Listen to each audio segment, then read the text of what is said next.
حضرت عمر بن عبدالعزیز رحمۃ اللہ علیہ کا حجاج کے حاکم کو حاکم نہ بنانا۔ حضرت عمر بن عبدالعزیز رحمۃ اللہ علیہ نے ایک شخص کو کسی جگہ کا حاکم بنایا۔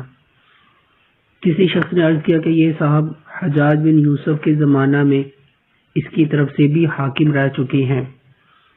عمر بن عبدالعزیز رحمۃ اللہ علیہ نے ان حاکم کو معزول کر دیا۔ انہوں نے عرض کیا کہ میں نے تو حجاج بن یوسف کے یہاں تھوڑے ہی زمانہ کام کیا۔ عمر بن عبدالعزیز رحمۃ اللہ علیہ نے فرمایا کہ برا ہونے کے لیے اتنا ہی کافی ہے کہ تو اس کے ساتھ ایک دن یا اس سے بھی کم رہا۔ مطلب یہ ہے کہ پاس رہنے کا اثر ضرور پڑتا ہے۔ جو شخص متقیوں کے پاس رہتا ہے اس کے اوپر غیر معمولی اور غیر محسوس طریقہ سے تقوی کا اثر پڑتا ہے۔ جو فاسقوں کے پاس رہتا ہے اس کے اوپر فسق کا اثر ہوتا ہے۔ اسی وجہ سے بری صحبت سے روکا جاتا ہے۔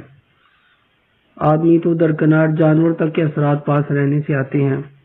حضور صلی اللہ علیہ وسلم کا ارشاد ہے کہ فخر اور بڑائی اونٹ اور گھوڑے والوں میں ہوتی ہے اور مسکنت بکری والوں میں۔